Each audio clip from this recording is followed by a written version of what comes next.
বাবার শরীর খুব খারাপ, খুব অসুস্থ, একেবারে শয্যাশায়ী হয়ে পড়েছে। কি, বাবা অসুস্থ? হ্যাঁ, গত 2 দিন ধরে বাবা বিছানা থেকে উঠতে পারছে না। চলো না মেজদা, বাবা তোমাদের দেখতে চাইছে। জানিস মেজকা, দাদু ভালো করে কথাও বলতে পারছে না। সর্বাণী, এখনই আমাদেরকে ওই বাড়িতে যেতে হবে, সাথে করে পরমেশ্বরী এবং রামদুলালকেও নিয়ে যাবো।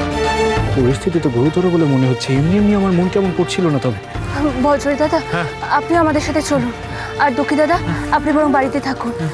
চ একলা বিশু, চ চ চ চ।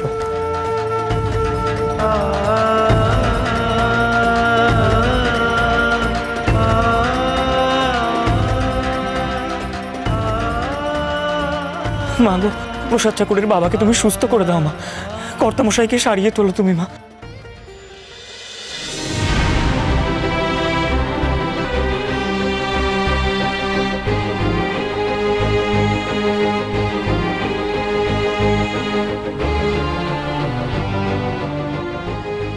কিরে নিধি, কি বুঝছিস বাবা? কি রে বাবা, চুপ করে রইলে কেন? বল, কি বুঝছিস? তোমরা আমার কাছ থেকে ভালো কিছু শুনতে চাইছো, কিন্তু এই মুহূর্তে আমি সেরকম কিছু তোমাদের জোর দিয়ে জানাতে পারছি না। আমি সব রকম ভাবে চেষ্টা চালিয়ে যাচ্ছি, বুঝলি? বাবা আমাকে যা যা শিখিয়েছে সেই সব রকম ওষুধ আমি বাবার উপরে প্রয়োগ করছি। লবঙ্গ সময় ধরে ধরে সেই ওষুধ বাবাকে খাইয়েও চলেছে, তবু যে বাবা কেন ভালো হচ্ছে না। আপনি যা ওষুধ বানিয়ে রাখেন, আমি তো সেই ওষুধই বাবাকে খাইয়ে যাচ্ছি। কোনো দিনও কোনো ভুল চুক হয়নি আমার। বিছানা ছেড়ে উঠতে পারছেন না কেন ঈশ্বরই জানে। আমাদের ওনাকে দেখে একদম ভালো লাগছে না। এই তো কয়েকদিন আগে মানুষটা কি সুন্দর সুস্থ ছিলেন, রোজ নিয়ম করে রোগী দেখতেন। হঠাৎ করে যে কি হলো না। সেই তো নতুন বৌমা যখন অসুস্থ হয়েছিল তখন নিয়ম করে উনি 2 বেলা ওই বাড়িতে গিয়ে ওকে দেখে আসতেন। এই 2 দিন ধরে বাবা একেবারে শয্যাশায়ী হয়ে পড়েছে। হ্যাঁ, কি যে হলো। অন্য কোনো কবিরাজ ডেকেও তো কোনো লাভ নেই, কারণ বাবার সমান বৈদ্য এখানে কেউ নেই। আর বাবা তো আমাকে হাতে ধরে সবকিছু শিখিয়েছেন, এবং সেই সবকিছু আমি বাবার উপরে প্রয়োগ করছি। সেই সমস্ত ওষুধ যা যা বাবা আমাকে শিখিয়েছেন, সব থেকে বড় কথা, এত কিছু ওষুধ প্রয়োগ করার পরেও বাবার শরীরের যে কেন কোনো উন্নতি হচ্ছে না, সেটি আমার কাছে খুব চিন্তার। দেখো বাবার এখন যা অবস্থা, এই অবস্থায় তো বোধহয় কোথাও নিয়েও যাওয়া যাবে না। নাহলে একবার কলকাতায় নিয়ে গিয়ে যদি সাহেব ডাক্তার দেখানো যেত। না না, মানে এখন যা পরিস্থিতি দেখছো না, বাবা তো বিছানা ছেড়ে উঠতেই পারছেন না, নড়তে চড়তেই পারছেন না। না না,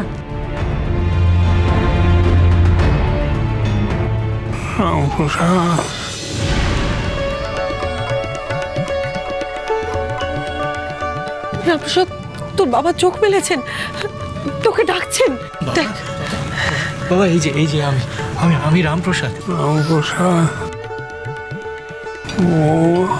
এই তো আমি এখানে। আমরা সবাই এসেছি। আহা, উঠছো কেন বাবা? উঠো উঠো না, তোমার এখন শরীরের সে অবস্থা নেই, শুয়ে থাকো। লবঙ্গ, বাবার জ্ঞান ফিরেছে, তুমি বৈদ্য ঘরে যাও, দেখো ওষুধ বানানো আছে, ওষুধটা নিয়ে এসো আর বাবাকে এখনই খাইয়ে দাও, যাও। হ্যাঁ, আমি এক্ষুনি যাচ্ছি। দাদু ভাই, দিদি ভাই, ওরা কোথায়? এই তো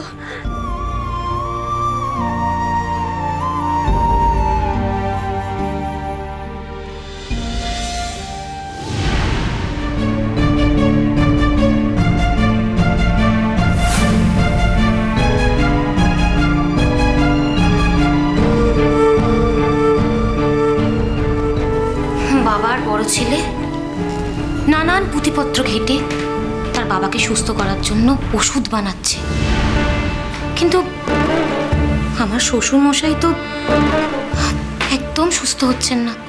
তার যে সুস্থ হওয়ার কোনো লক্ষণই দেখতে পাচ্ছি না।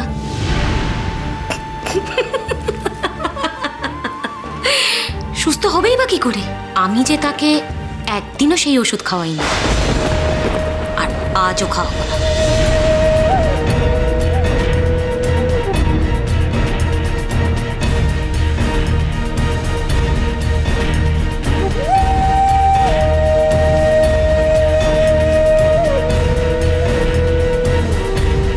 আমি তাকে খাওয়াচ্ছি এক অন্য ওষুধ, নিজের মন গড়া ওষুধ। তাতে আরোগ্যর উপকরণ না থাকুক, লবঙ্গর ছাঁচ থাকবে 16 আনা। আজও সেরকম কিছু একটা বানাতে হবে।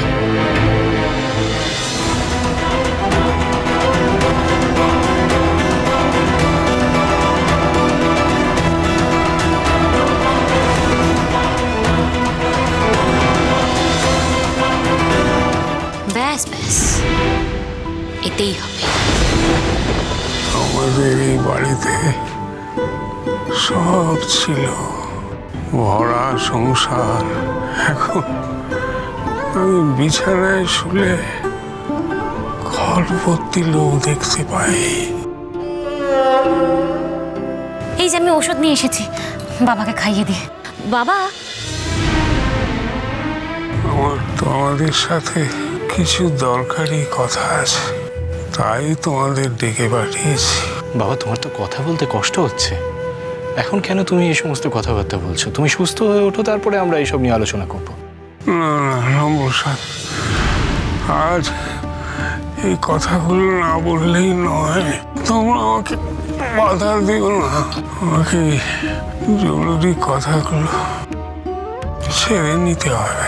বলছিলাম এরা তো সবাই বাড়িতেই আছে, আপনার কাছে সবাই আছে। আপনি না হয় একটু ধাতস্থ হয়ে নিয়ে পরে সব কথাবার্তা যা বলার বলবেন।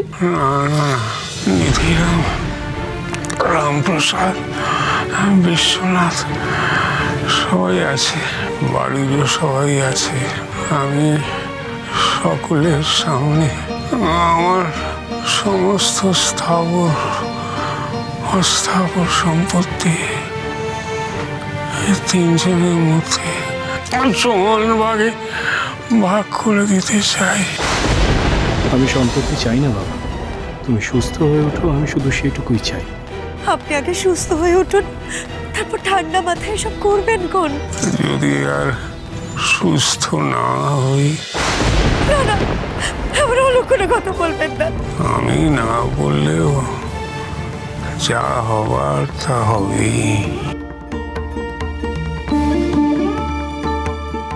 আমার যদি কিছু হয়ে যায়, তাহলে তোমরা তিনজনেই হবে আমার সম্পত্তির সমান অংশীদার।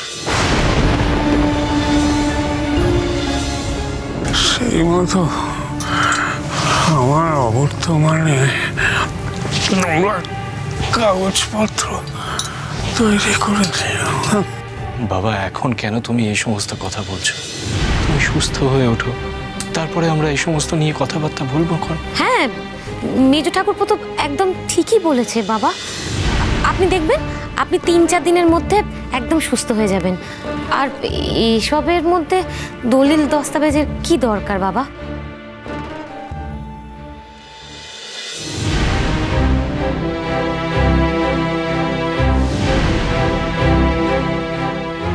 কি ওষুধ দিলে বৌমা? এত বিস্বাদ, এই ওষুধ আমাকে আর দিও না। বাবা, আপনার বড় ছেলে যে ওষুধ তৈরি করে রেখেছিলেন সেটাই তো আমি নিয়ে এসেছি। খেয়ে নাও বাবা, ওষুধটা খেয়ে নাও। আমার কি ওষুধ দিচ্ছিস নিধি? আমি তো খেয়ে কিছু বুঝতে পারছি না। বাবা, হৃদরোগ নিরাময়ের জন্য যে ওষুধ প্রয়োজন সেই ওষুধই তোমাকে দেওয়া হচ্ছে। তুমি খেয়ে নাও, তুমি সুস্থ হয়ে উঠবে। খেয়ে নাও বাবা, ওষুধ তো বেস্বাদী হয়, আপনি খেয়ে নিন বাবা। আপনি ওষুধ না খেলে সুস্থ হবেন কি করে? হ্যাঁ বাবা, আপনি খেয়ে নিন, না হলে আপনি আপনার দাদু ভাই দিদি ভাইয়ের সাথে ঘুরবেন কি করে? হ্যাঁ, কোথায় আমার দাদু ভাই দিদি ভাই? কোথায় ওরা? এই তো আপনার দাদু ভাই, আপনার দিদি ভাই, দেখুন।